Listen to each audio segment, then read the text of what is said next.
entrada aí, como é que a gente faz?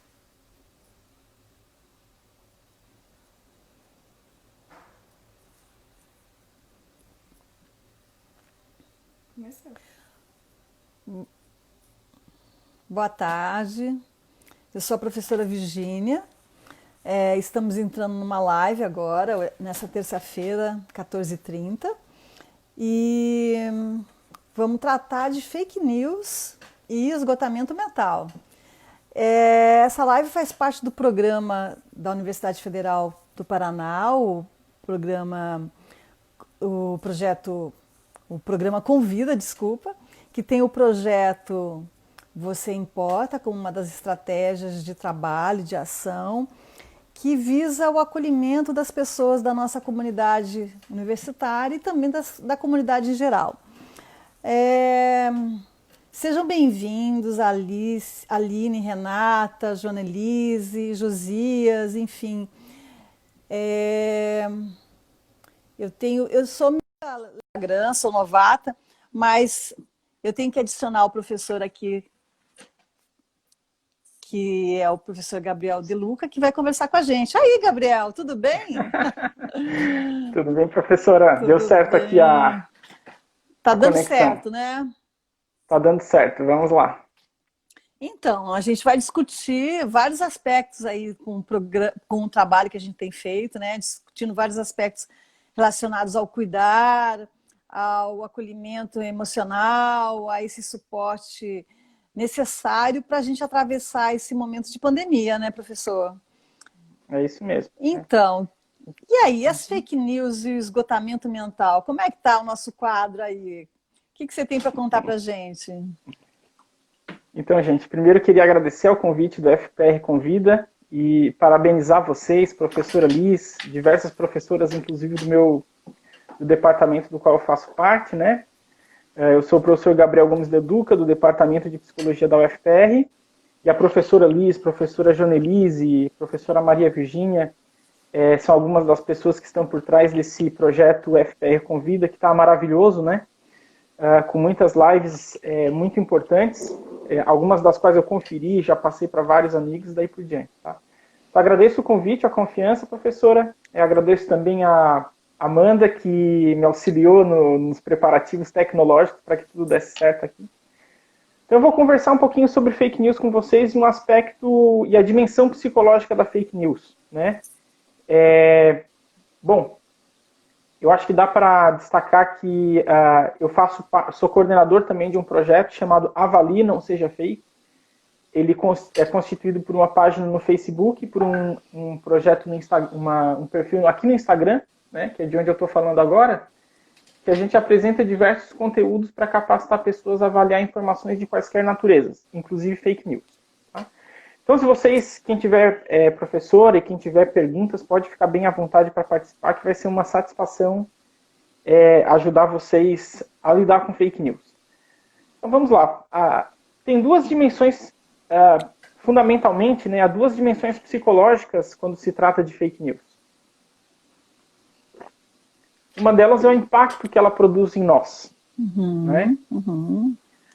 O outro é a forma com que a gente lida com informações de forma geral e a forma com que a gente avalia o quão confiável é uma informação.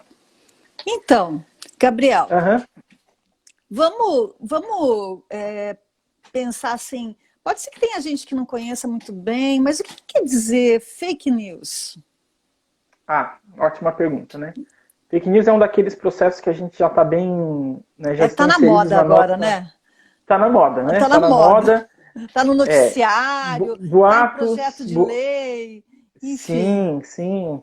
Né? É verdade que boatos, mentiras sempre existiram, mas já faz alguns anos que as fake news, de forma geral, se tornaram um aspecto muito predominante na nossa vida, né? Tanto que as fake news, elas se tornaram mais populares, né, em 2016, com a eleição para a presidência dos Estados Unidos, na qual o Donald Trump sagrou-se vitorioso e tal. Depois, há alguns momentos em que as fake news se tornam mais comuns, né? E esses contextos, professor, elas são parte do que define fake news. Tanto que alguns autores descrevem fake news não como qualquer notícia, né? Não como qualquer desinformação, não como... Eles tratam a fake news como um fenômeno típico e específico depois do advento da internet, sobretudo das redes sociais, né? Então, o que seria fake news? Seria uma unidade de informação criada pura e exclusivamente para desinformar, né? Então, a definição de fake news está menos no conteúdo, né? Ainda que o conteúdo é um aspecto fundamental desse processo, né? Mas o aspecto fundamental do que define uma fake news é, sobretudo, a intenção que leva alguém a criá-la e a disseminá-la, né? Então, o que seria fake news? Uma unidade de desinformação com a intenção das duas coisas, né? Uma dentre duas coisas. Ou você cristaliza, né? Fortalece, enrijece uma informação que você já tinha, né? Pode ser uma pessoa no seu âmbito individual, ou pode ser uma pessoa que faz parte enfim, de um grupo político, né? Um grupo político constituído como um partido político, ou um grupo político como, enfim, um grupo de pessoas que compartilham um ideário específico, né? Então, às vezes, a fake news, ela cristaliza certas opiniões, certas ideias. Por outro lado, né, isso eu acho que é muito mais comum, as fake news, elas servem justamente para difamar, para prejudicar a imagem de uma pessoa, de um grupo, de uma ideia. E eu acho que isso são os dois aspectos que definem, então, o que é fake news. Mas, principalmente, dou destaque a isso, né? A intenção que leva alguém a criá-la e a disseminá-la. Né? E as fake news, elas surgem principalmente num contexto de ampla disseminação e ampla disseminação de redes sociais, aplicativos de mensagens, né? Lá em 2016, quando as fake news começaram a se tornar comuns, populares, né? Mais populares do que eram antes, né? As fake news eram compartilhadas principalmente pelo Twitter, pelo Facebook, sobretudo, né? E aqui no Brasil, as fake news elas são compartilhadas também por aplicativos de mensagem como o WhatsApp, né? Então, o que acontece com as fake news? Uma vez que elas são definidas por essa intenção de cristalizar, né, uma ideia já pré-concebida, ou de prejudicar e difamar alguma ideia a respeito de algum grupo, de algum ideário político, de algum partido político, né, de alguma ideia, né? O contexto político, ele sempre está um pouco por trás das fake news, vamos dizer assim, né? Não é à toa que as fake news se tornaram populares numa eleição presidencial, a dos Estados Unidos, em 2016. Elas foram muito comuns, né, nas eleições, não nas eleições, né, mas na votação de separação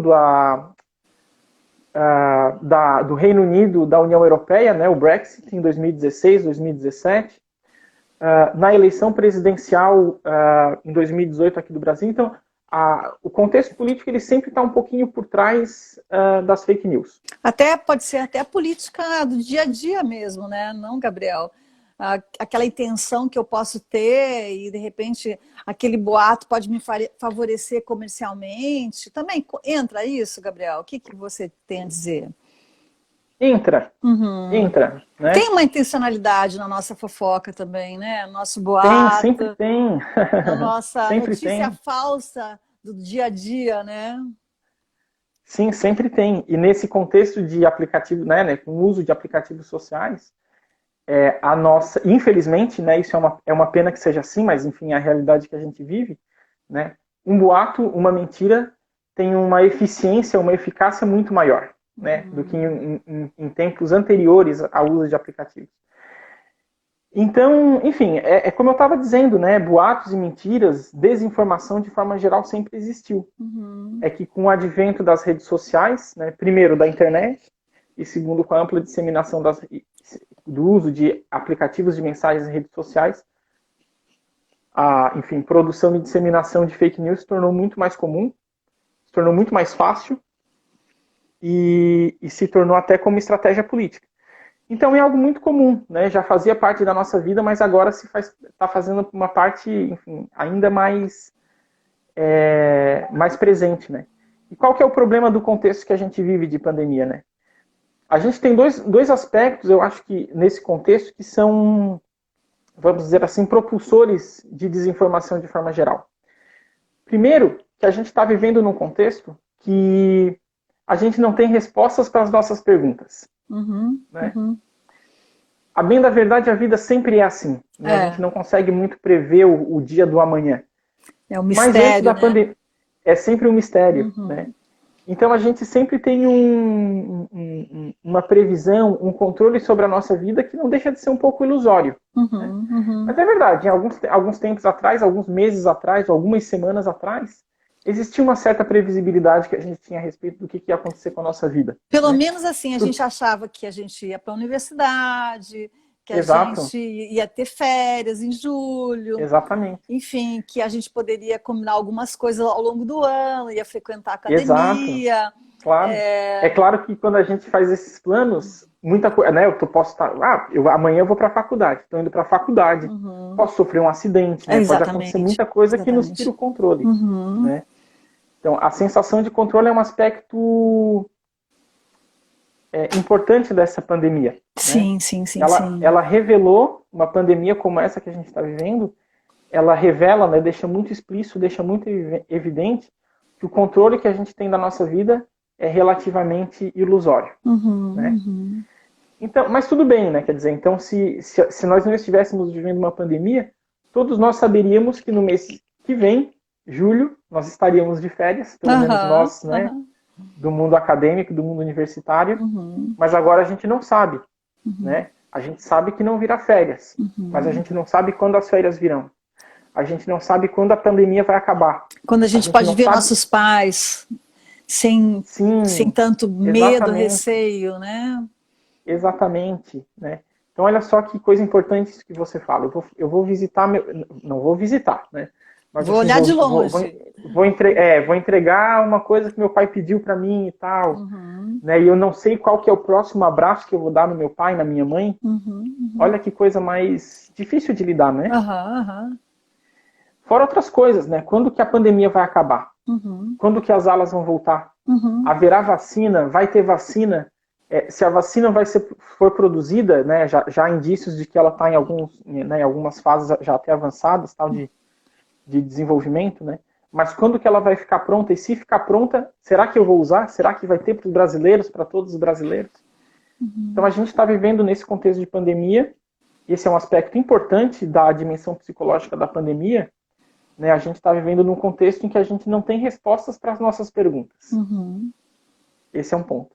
Nesses contextos em que a gente não tem resposta para as nossas perguntas, as pessoas, é uma tendência, tá? Eu diria relativamente natural, né? Em que sentido natural? Quando a gente não tem resposta para as nossas perguntas, quando a gente não tem controle sobre a nossa vida, quando a gente não tem previsão sobre a nossa própria vida e tal, há uma certa... A gente fica ansioso, né? Primeira coisa. Sim. E segundo, que a nossa tendência, então, às vezes, é se agarrar naquilo que nos acalma. Mesmo que essa coisa que nos acalma seja uma informação de uma qualidade baita duvidosa. Né? Então, algumas das fake news que foram disseminadas nesse nosso contexto agora de pandemia são aquelas fake news que são chamadas de fake news inocentes. Tá? É um termo não muito técnico, mas ela diz respeito a umas fake news assim que não tenta atacar alguém, né? Não tenta assim com tanta ênfase, mas ela simplesmente preenche um vazio, preenche uma lacuna. Né? Essa lacuna de o que vai acontecer, o que vai acontecer com a nossa vida. Então tem algumas fake news que a gente olha e diz assim, puxa, como é que alguém... Né? Tem muita fake news que é assim, né? Como é que alguém acreditou nisso? Mas uma delas é assim, chá de boldo cura a Covid-19. Né? Foi amplamente disseminada. Tá? Eu vou falar um pouquinho das agências de fact-checking, né? Mas eu tenho uma amiga que trabalha em uma agência de fact-checking e ela tem o WhatsApp da agência de fact-checking. E só para contextualizar um pouquinho, as agências de fact-checking são aquelas agências, né, aos fatos, agência lupa, que verificam a veracidade de algumas informações. E numa dessas agências em que uma amiga minha trabalha, ela tem um número de WhatsApp, que as pessoas mandam notícias, mandam fake news, perguntando, será que é verdade e tal? E ela faz um pouco a triagem e tal. E essa do chá de boldo, ela diz que até hoje as pessoas mandam para ela. Ela fica inconformada, tadinha. Mas é aquela fake news inocente, né? Ela tende a preencher, de certa forma, um vazio, né? Uma busca de solução, né? De ajuda desesperada, Exato. né? Uhum. É uma busca de solução imediata, Uhum. né? E que tranquiliza de fato, né? Ah, não, tá, agora a gente já tem uma ideia do que fazer, Uhum. Uhum. né? Chá de boldo cura. É claro que é uma inverdade, é uma desinformação isso, Uhum. né? Uhum. Mas, ao mesmo tempo, tranquiliza e acaba tendo um peso muito forte para as pessoas que, enfim, para as pessoas de forma geral, né? Uhum. Porque nesse contexto de pandemia, reitero, a gente está vivendo num contexto de perguntas sem respostas, tá? Uhum. Tem uma pergunta aqui que foi nos apresentada, se existe diferenças entre fake news e guerras narrativas. Eu Uhum. acho que tem uma questão de abrangência que difere um pouco esses dois conceitos, né? Fake news é uma unidade de informação, né? Ou uma unidade de desinformação. Aquele meme meio exagerado, distorcido, né? E tal. Guerras narrativas eu acho que já são os discursos hegemônicos, né? Não digo hegemônicos, os discursos que certos grupos tentam fazer hegemônicos, né? Esse conceito de guerra narrativa também está em voga, Uhum. né? Uhum.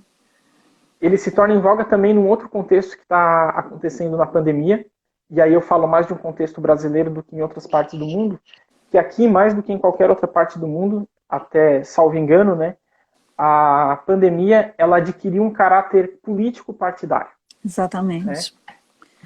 Então o que temos? Temos grupos políticos amplos, né, congregam, né, enfim, direita, centro-esquerda, ultradireita e tal, e tal, e tal, e tal. Uhum. Dois grupos políticos, né, que não dialogam entre si. Então a gente está vivendo aquilo que é chamado de um contexto de polarização política. Uhum. Tá? Uhum. Para quem acompanhou e leu o livro Como as Democracias Morrem, é uma sugestão que eu faço, né, para que as pessoas leiam esse livro. É bem legal, é bem interessante de ver como que no contexto norte-americano, o contexto de polarização política foi se desenvolvendo e tal, até, até, até hoje, né, em que membros do Partido Republicano e do Partido Democrático, eles deixaram de se respeitar, né? Uhum. Uhum. Então, o contexto de polarização política é o contexto em que grupos políticos diferentes deixam de dialogar entre si e deixam de se respeitar, Uhum. né? Uhum. Eles passam a se desrespeitar.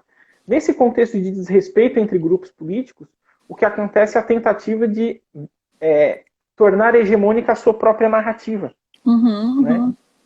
Então, as fake news, respondendo à pergunta que foi apresentada ali, tá? Eu acho que elas são uma das estratégias, tá?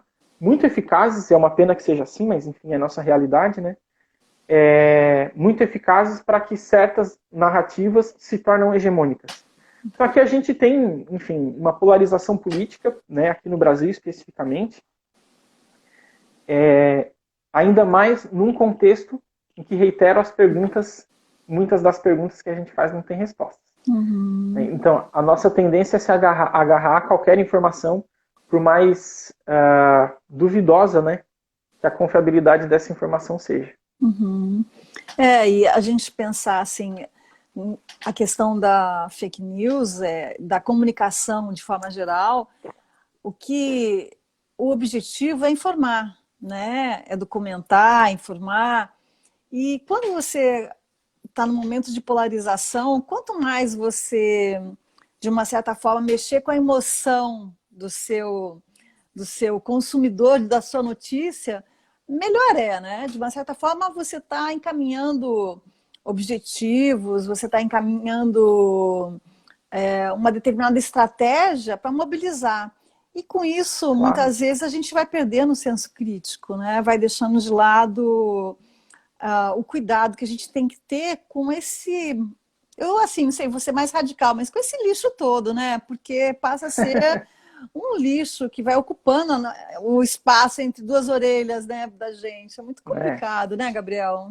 E é super aí, complicado. como é que a É gente super faz, complicado. hein? É. Você veja, tem várias coisas interessantes nisso que você fala, né? E algumas são realmente estratégias que quem produz e dissemina fake news sabe e usa com muita maestria. né? Mexer nos sentimentos das pessoas é, assim, uma estratégia, né, um procedimento muito eficaz para que as pessoas passem a acreditar em quaisquer coisas, né? Inclusive, essa é uma dica importante que nós do Projeto Avalie damos, né? Quando uma informação ela é construída e você está percebendo que você está super mexido com ela, né? Duas coisas tendem a acontecer nesse contexto, né? Primeiro, a suspensão do senso crítico, né? Por quê? Porque quando uma emoção ela é provocada em nós, há uma tendência muito maior de a gente agir com impulsividade, né? Nós lá do Projeto Avalie, a gente sempre brinca um pouco, né? Assim, tome cuidado com o botão de compartilhar, que ele é perigoso, né? E veja só as fake news, que interessante, né? As fake news, elas são construídas, assim, se a gente pega aquela fake news com texto, né? É caixa alta, é emoji, urgente, né? Urgente, é um conteúdo muito explícito, né? Muito provocativo mesmo, né? Que faz, vamos dizer assim, o nosso psicológico chacoalhar, né? E nos impulsiona a agir com impulsividade. A redundância aqui ela é de propósito mesmo. E ao mesmo tempo... A gente precisa fazer alguma coisa com aquilo, né? A gente não consegue. Exatamente. Mobiliza a gente. Perfeito. As fake news, elas tendem a ser construídas, né? Eu vou falar um pouquinho das mudanças que as fake news têm ocorrido nas fake news, né? Mas assim, vamos dizer assim, as fake news, há um tempinho atrás, né? Elas tinham esse caráter de certa forma, mexer com o nosso emocional. Usavam palavras apelativas, títulos chocantes e tal e tal. E nos convidavam, quando não imploravam, a que a gente compartilhasse. Né? Teve algumas fake news que chegaram até mim, por exemplo, que era assim, tal político roubou não sei o quê. E era uma foto, né? Assim, já estamos em 1 milhão. Uma foto, né? Já estamos em quase 1 milhão. Vamos compartilhar até chegar na Procuradoria-Geral da República, no STF. Poxa, mas eu olhava aquilo ali e disse, não é possível que alguém acredite nisso. É uma foto, né? Então, quando essa foto foi postada, ela já foi postada, estamos em quase 1 milhão. Certo? Mas veja, isso aí faz a pessoa se sentir, pô, estamos em quase 1 milhão, se eu compartilhar isso, daqui a pouco eu vou fazer parte desse 1 milhão, né? As fake news fazem, de certa forma, as pessoas se sentirem parte de um grupo maior, né? Aumentam a coesão social de certos grupos, né? Aqueles grupos que a gente chama de bolhas, né? Enfim, as fake news, elas apelam mesmo pro conteúdo emocional, né? E imploram para que as pessoas, imploram mesmo, né? Assim, compartilhe até chegar no STF, compartilhe até chegar na Procuradoria-Geral da República, tal, até o Ministério Público, tal. Apelam para que as pessoas compartilhem. Por isso que a gente fala, né, de forma bem taxativa. O botão de compartilhar, ele é perigoso, né? Use com moderação. Quer dizer, o que a gente tá incentivando as pessoas com essa brincadeira? Quando as pessoas recebem uma informação, não compartilha se você tiver um mínimo, né, a mínima dúvida, a mínima suspeita de que aquilo pode ser verdade. Né? Inclusive, outra dica que a gente apresenta para as pessoas, para que elas deixem de compartilhar tantas fake news, é para elas, inclusive, avaliarem os seus próprios objetivos quando vão compartilhar uma notícia. Né? Ou um conteúdo, qualquer que seja ele. Porque se o objetivo de uma pessoa for cristalizar uma ideia que ela já tem, né, ou difamar um grupo político, um ideário, alguém, né, difamar alguém, prejudicar a imagem de alguém, provavelmente essa unidade de informação é uma desinformação e muito provavelmente uma fake news. Né? Então são cuidados importantes que a gente tem que ter. Esse senso crítico, eu acho importantíssimo esse termo que você utiliza, é justamente uma das formas, né? E uma das formas que eu chamaria, inclusive, de privilegiadas. Talvez seja a melhor forma de a gente lidar com fake news. Né? E com informações de forma geral. Né? O senso crítico é aquele processo em que a gente recebe uma informação e antes da gente dizer concordo ou discordo, a gente avalia o quanto aquela informação, se aquela informação é verdadeira. Né? Então, parte do que é senso crítico envolve dimensões como a dimensão ética, né, do seu próprio viver e tal, né, mas uma grande parte do que é senso crítico envolve aquilo que a gente chama de avaliar a confiabilidade de informações. Tá? Uhum. Eu vou aproveitar o gancho, professora, que tem uma pergunta que nos foi apresentada aqui, que é onde checar a informação. A Dione Tá? e as suas perguntas maravilhosas, né? Ah, professora Diane, Uhum. maravilha. Eu vou problematizar um pouquinho essa pergunta. Ah, Porque tem várias... e a Cristiana Opa, também, a uhum. mesma. Onde checar, Deixa eu né? ver Como aqui. saber Ao checar, como saber? Tem que não é algumas fake? dicas. É, É, que também não é fake a página onde chegou, né? De onde veio, né? isso. É, tem várias coisas aí. Né? Primeiro é assim, como lidar com fake news? Tá? Primeiro que a humanidade também não sabe como fazer isso. Né? Fake news é um processo muito recente. Existem algumas formas vamos dizer assim, a humanidade, eu estou falando humanidade porque as pessoas, vários grupos, né, várias agências, instituições, a própria universidade, o projeto de extensão que eu coordeno, né, que eu estou aqui representando pelo projeto Avali e tal, são tentativas dispersas de fazer com que as pessoas lidem com fake news. Né? Então, existem algumas formas, né? As agências de fact-checking são algumas delas. Elas tendem a ser muito confiáveis. Né? Agências como Agência Lupa, Fato ou Fake, Aos Fatos. Eu acho que essas são formas bem importantes de checar uma informação. Outra forma, né? A própria... Opa, só um pouquinho, deu um probleminha no meu computador aqui. Já resolvi. Né? Vamos ver, deu certo. Tá? Há uma tentativa de criminalizar fake news. Tá? Ela se tornou ainda mais forte a partir dos acontecimentos da semana passada. Né? Uma tentativa bastante eficiente, realizada lá nos Estados Unidos, e que há 2 ou 3 semanas chegou aqui no Brasil, foram tentativas de tornar explícitas as agências, empresas, né, que financiam, às vezes inadvertidamente, né, sem querer mesmo, né, páginas que promovem desinformação. Né. Algumas dessas empresas pagam para Google, né, para a empresa Google, ou para o Facebook, para que a sua publicidade chegue em algumas páginas. Quem decide isso é o algoritmo do Google. Né? As empresas não têm muito controle sobre isso. O que elas podem fazer é dizer assim, eu não quero que a minha página, que a minha empresa, né, uma publicidade da minha empresa, seja publicada em tal e tal página. Então, o que essa alternativa para combate à fake news está fazendo, é chamada Sleeping Giants, né? Os gigantes dormindo aí, né? É simplesmente evidenciar que empresas são essas, para que isso cause um constrangimento e as empresas tomem a iniciativa de não divulgar, né, não publicar, ou evitar que a sua publicidade chegue até essas páginas. Pois bem, o que acontece é que todas essas estratégias para lidar com fake news, você vê que a gente não está falando do cidadão. Né? Assim, quem que checou as agências, quem que checou as informações que foram verificadas pelas agências de fact-checking? É quem trabalha na agência de fact-checking. Né? Então, é claro, eu como cidadão, quando eu estou olhando ali na minha timeline no Facebook, quando eu estou aqui no Instagram, chega aquela informação que eu digo, opa, pera lá. Né? Quando eu estou lendo uma notícia que eu também desconfio, né? Vale a pena eu, cidadão, conferir nessas agências de fact-checking. Tá? Mas quem faz a verificação não sou eu, percebe? São as agências de fact-checking.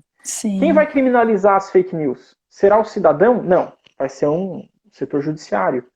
Né? Quem que vai desmonetizar? Será uma parte. Então, o que eu acho que é também muito importante, que tem muito a ver com o que você falou, professora, quando você citou o conceito de senso crítico, uma das formas de se lidar com fake news, né, é como checar informação. Cada cidadão tem que fazer isso com qualquer informação que chega até ele. Qualquer uma. Estou vendo um telejornal, eu não estou só vendo um telejornal, mas eu também estou refletindo sobre as informações que são apresentadas pelo telejornal. Eu estou no Facebook, eu não estou só recebendo, né? Eu estou olhando aquela unidade de informação que chegou até mim, que pode ser uma desinformação, né? E o ideal é que cada pessoa avalie o quão confiável seja, né? Quão confiável é aquela informação. Então, uma das formas, por isso que eu brinco um pouco com a professora Diane, né? Não é simplesmente checar, né? avaliar mesmo. Uhum. Né? Uhum. Então, avaliar se a informação ela é clara, né? Porque existem informações que às vezes elas não são tão mentirosas, né? Porque às vezes a fake news assim, é uma coisa mentirosa mesmo. Mas tem algumas informações que são simplesmente genéricas, né? Uhum. Aquela informação que é tão ampla, né? Tão, enfim, aquela informação que diz sem dizer muita coisa. Né? Uhum. Isso é Uhum. avaliar a clareza, né? A outra coisa é avaliar o quão exata é uma informação. Então Uhum. tem uma série de critérios, né? A clareza, exatidão, né? Se a informação é um argumento, a gente pode avaliar esse argumento para avaliar se ele é válido, se ele é correto, se ele é um argumento íntegro, Uhum. né? A gente está lendo uma informação, a gente pode avaliar, por exemplo, quão precisas são as expressões. Né? O que é precisão, por exemplo? Tá? Precisão é assim. Um político roubou muito. Uhum. Né? Muito é a medida do quanto esse político roubou. Tá? Só que, convenhamos, muito pode ser, sei lá, 5 mil reais, pode ser 20 milhões, Uhum. 2 bilhões. Uhum. Né? Então, quando a gente chega assim, tal político roubou muito, a gente assim, puxa vida, essa informação ela não é muito boa. Não está Por muito quê? clara, né? Porque não está muito claro quem que é o político que roubou muito, né? Claro Uhum. que esse exemplo aqui ele é bem hipotético, né? Meio didático e Uhum. tal. Mas assim, esse político roubou quanto? Uhum. Né?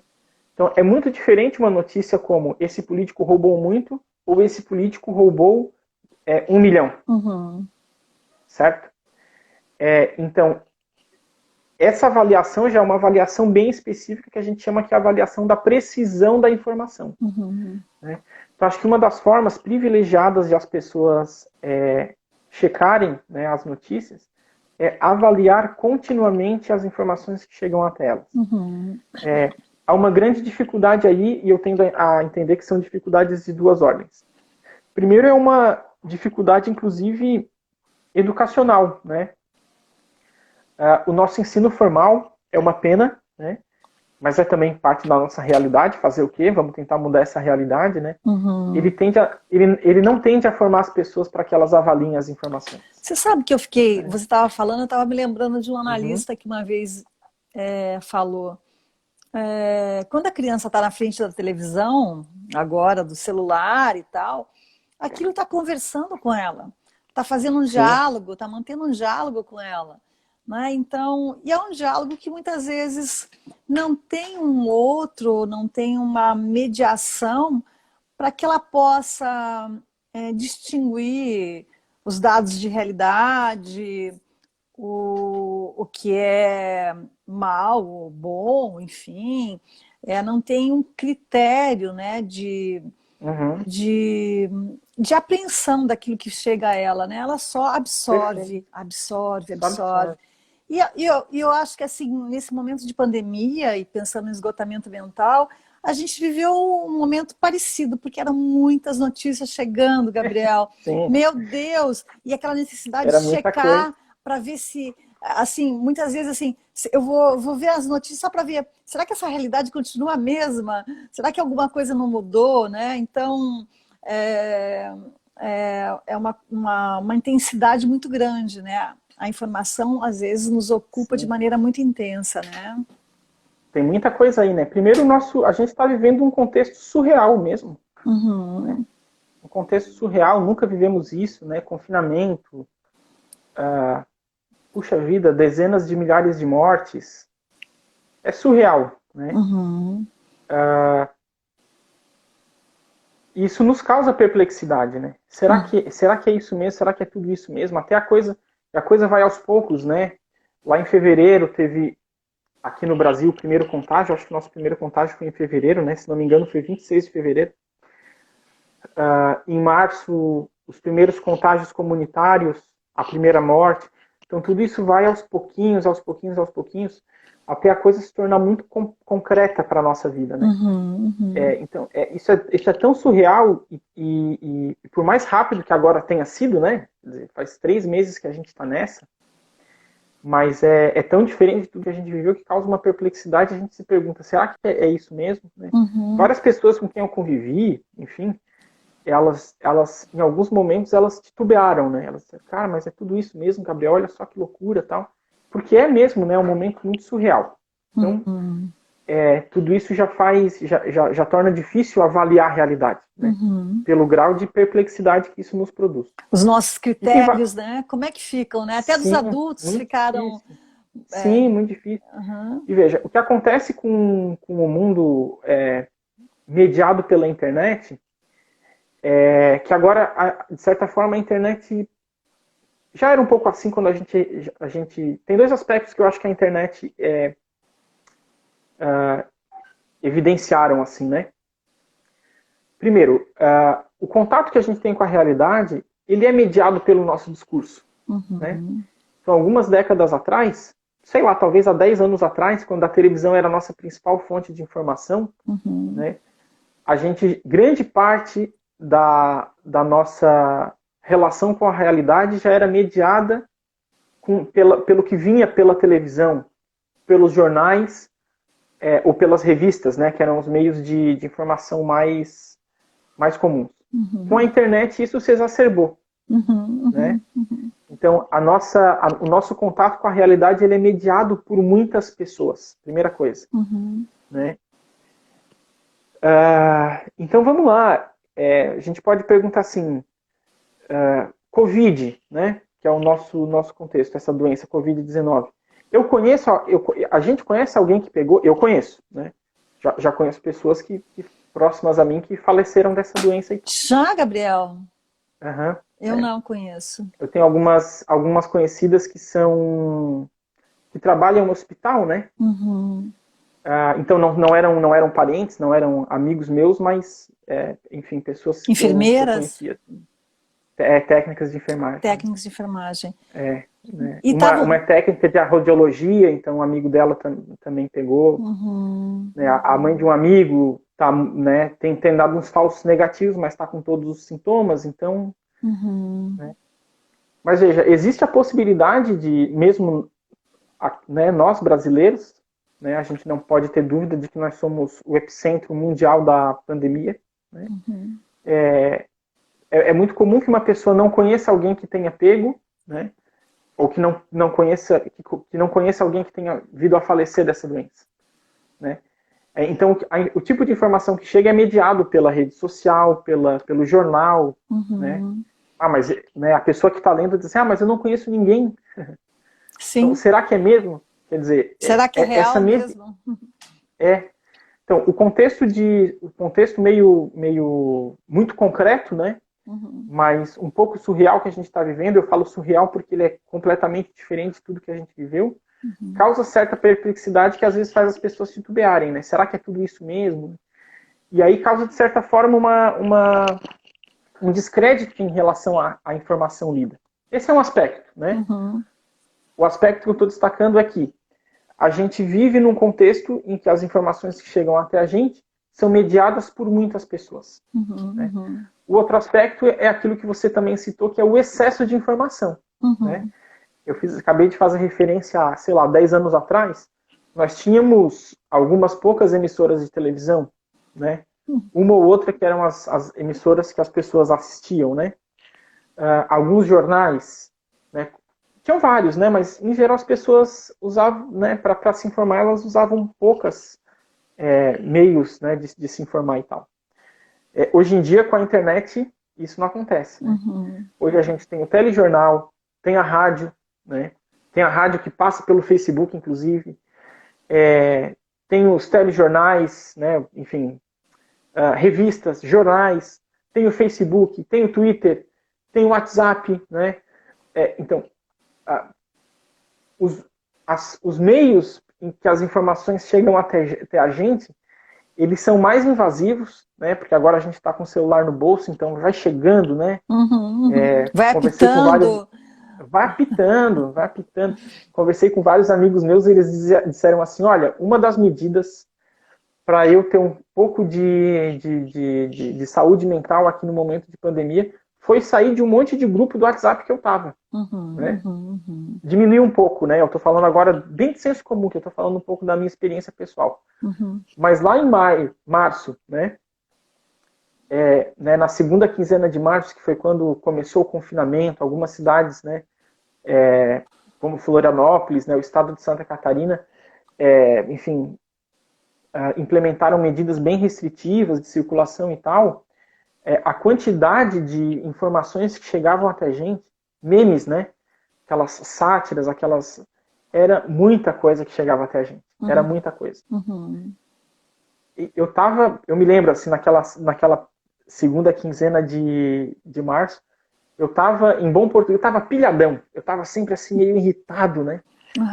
Porque, veja, uma coisa é lidar com excesso de informações, a gente recebia e tem recebido muita informação, primeira coisa. Segundo, que quando a gente recebe muita informação, e acho que não é só nesses casos, né? É assim, em qualquer informação que a gente recebe, a gente tem que avaliar, mas quando a gente recebe muita informação, é muito difícil a gente avaliar tudo isso. As pessoas usam o verbo filtrar, né? Como é que eu vou filtrar a informação? É difícil. É difícil porque o ensino superior, o ensino formal, né? Às vezes até o ensino superior, não capacitou as pessoas para fazer isso. Né? É difícil porque o nosso contato com a realidade é mediado por muitas mídias. É difícil porque há um excesso muito grande de informações. É difícil porque as informações são muito diversificadas. Uma coisa é avaliar uma notícia de um jornal, outra coisa é avaliar uma mensagem que nos chega no WhatsApp. Né? Então, tudo isso é de fato muito difícil. Né? E a gente está numa pandemia. Né? A gente está vivendo o impacto, primeiro, de estar numa pandemia, né? Um contexto que nos tira do controle da nossa própria vida. Né? Que nos tira e nos tirou do contato com as pessoas, né? E a gente só teve os meios, né? Era por telefone, era por WhatsApp, era por mensagem. Nós aqui agora online, né? Através do Instagram, conversando com as pessoas. Quer dizer, ainda não estamos conversando, né? Estamos nós dois aqui falando, mas espero que as pessoas também vão colocando, sim, as suas questões logo, né? Ou agora no caminho também, né? Por favor, gente, podem perguntar. A gente está falando um monte aqui, mas o canal está aberto, tá? Mas perfeito. Tem até uma pergunta aqui que eu deixei de responder, mas está guardadinha aqui. Está falando da banalização do conhecimento científico. Da Dione Gaguiar, né, eu acho. Opa, maravilha. Sim, a gente está vivendo num contexto que envolve doença, envolve morte, que é um tabu, né? Mexeu muito com a nossa vida, né? Mudança, por si, é uma coisa que nos deixa ansiosos, né? Quando a nossa vida muda, e às vezes muda de forma muito brusca, né? Não sabe muito bem o que vai acontecer. Até aquela ansiedade da boa mudança, né? Puxa vida, ganhei na loteria. Beleza, ganhei na loteria, agora eu tenho alguns milhões, né? Passei no vestibular, vou estudar na universidade. Passei no vestibular. Olha que legal. Casei, né? Vou mudar de casa, todas coisas muito boas que acontecem com a nossa vida. Mesmo isso tem um aspecto que é a mudança, né? E mudança envolve adaptação, envolve perda de controle, vou ter que agora desenvolver. Como é que vai ser agora na universidade, né? Como é que vai ser nesse outro bairro que eu vou morar? Ganhei na loteria, né? Quanto de parente não vai aparecer? O que eu vou fazer com esse dinheiro? O que eu vou fazer com esse dinheiro? Não sei, né? E o não saber é fonte de ansiedade, né? Então a gente está vivendo tudo isso. Tá? Vou pegar essa doença, não vou pegar? Então, né? Como é que vai ser? Vou pegar. Meus pais, né? São grupo de risco, não são. Então a pandemia, ela por si é um contexto tenso. Tenso. Eu vou falar mesmo essa expressão.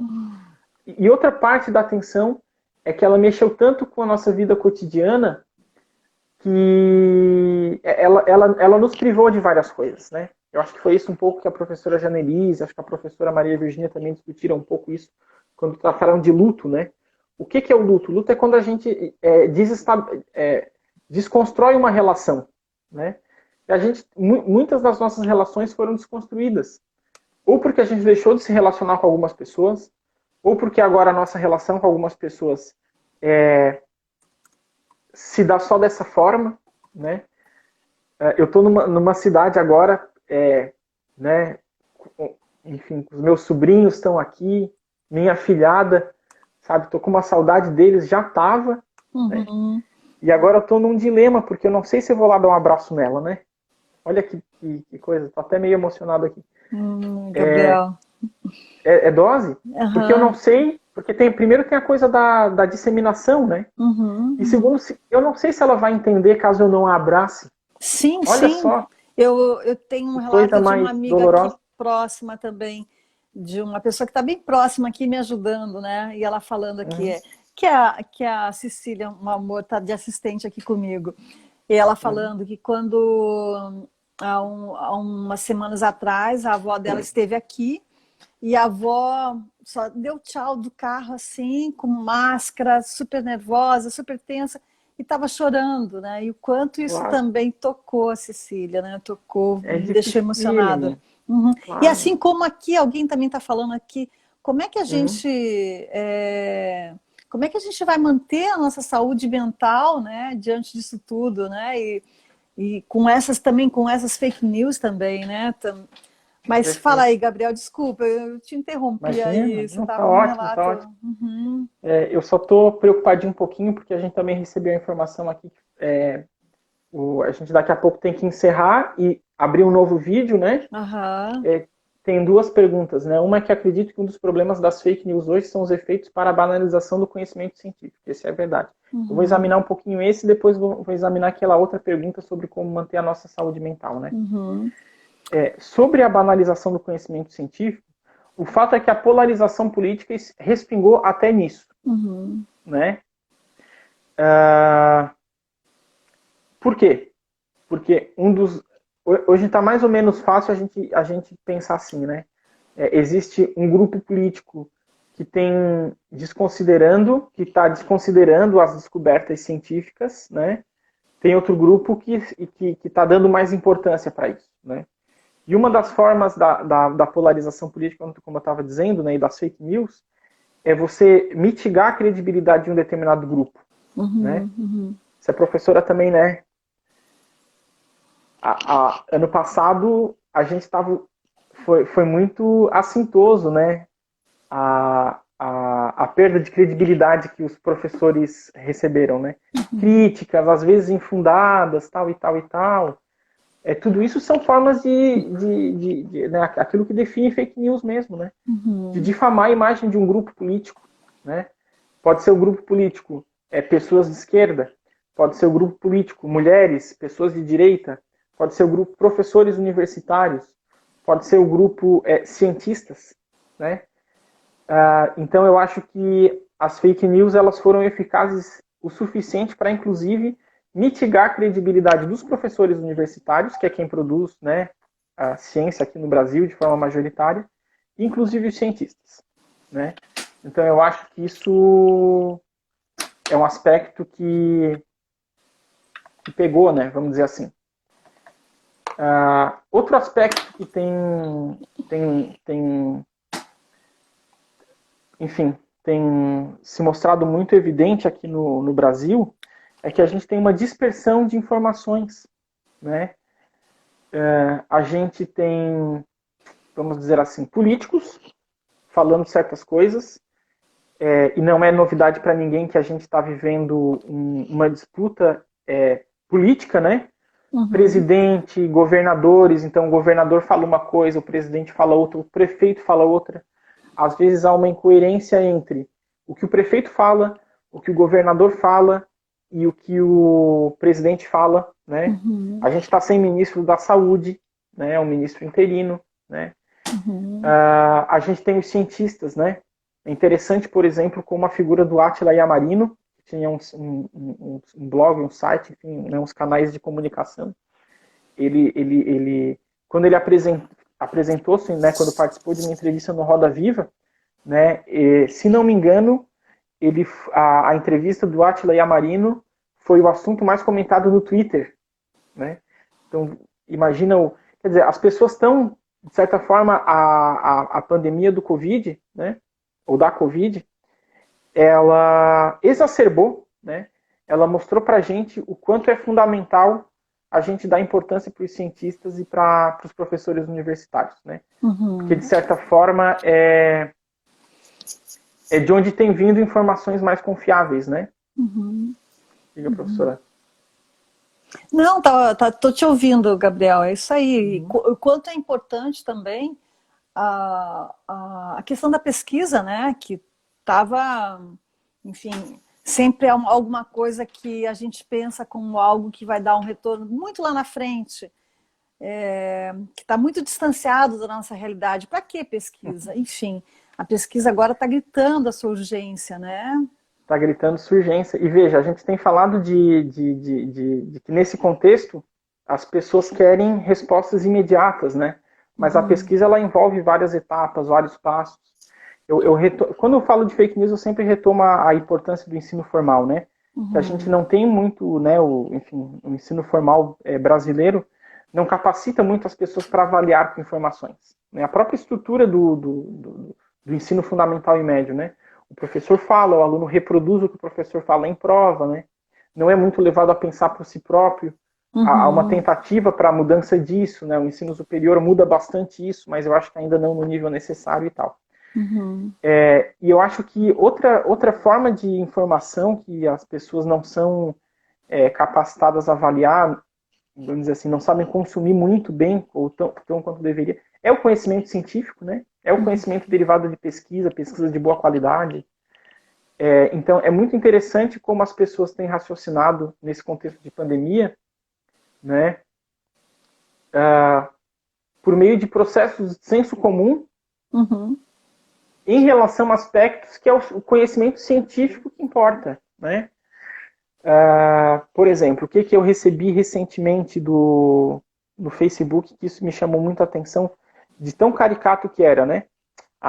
Teve um secretário de Estado, né, de um dos estados brasileiros, de um estado que está bem restrita, né, a forma com que esse estado está lidando com a pandemia. Então, o secretário de Estado pegou Covid e ele foi tratado com cloroquina. A gente sabe a polarização política que existe no Brasil em relação à cloroquina. E esse político, ele se curou, ok? Não está mais com Covid, né? Então a questão é um pouco assim, algumas pessoas disseram, mas aquele político usou, né? Então, e olha só como o raciocínio, né, e uma ausência de senso crítico para apresentar esse raciocínio, olha só como isso importa. Então se aquele político usou, então todo mundo tem que usar? Pera lá. Ou eu posso usar também, né? Então eu tenho que usar, eu vou e compro na farmácia. Sim. Né? E a outra coisa é assim, se aquele político usou, e ele foi curado, então ele foi curado por causa da Covid. Tá? Tudo isso é raciocínio de senso comum também. Né? Quer dizer, aquele político pode ter comido uma goiaba também, se curou da Covid. Ele não se curou da Covid porque comeu goiaba, né? Quer dizer, a forma com que um conhecimento a respeito de como as vacinas são produzidas, de como conhecimento sobre a eficácia de remédios é feita, ela é de uma forma muito diferente da forma com que a gente raciocina em relação a diferentes coisas. E essa distinção ela é bem importante, as pessoas não fazem muito, né? Então, acho que, voltando àquela pergunta da professora Dione, eu acho, há um tempo atrás, como checar as informações. Essa é uma das formas, né? Essa unidade de informação, o que é importante para que ela seja verdadeira, né? Poxa, se a gente está falando de uma vacina, se a gente está falando de um remédio, não é o senso comum que importa. Né? Se eu tomei e deu certo, não significa que então esse remédio vai funcionar para toda a população. Não significa que pode ser pode ser implementada uma política pública de uso desse remédio para toda a população. Quer dizer, esses são contextos em que critérios específicos são importantes. E fazer essa distinção entre que critério deve ser utilizado para cada tipo de informação é fundamental, né? E eu acho que as pessoas, infelizmente, não fazem. Né? Isso vai causando cada vez mais desinformação. Né? Eu estou um pouco preocupadinho com o nosso... A gente tem mais ou menos uns 6 minutos, né, para terminar. Eu acho que é isso, né? Opa. Depois a gente volta, né? Continua. Isso. Vamos mais para meia hora? O que o povo acha aí? Vamos lá. E aí, pessoal, tem algumas perguntas surgindo. Tem um monte, que legal. Então, diga aí, Gabriel. Deixa eu ver. Tem várias aqui. Essa aqui eu acho até, fico dividido entre combater as fake news e manter a minha saúde mental. Eu acho que essa é aquela pessoa que diz assim, puxa vida, recebi uma mensagem dá pra ver que é uma fake news, né?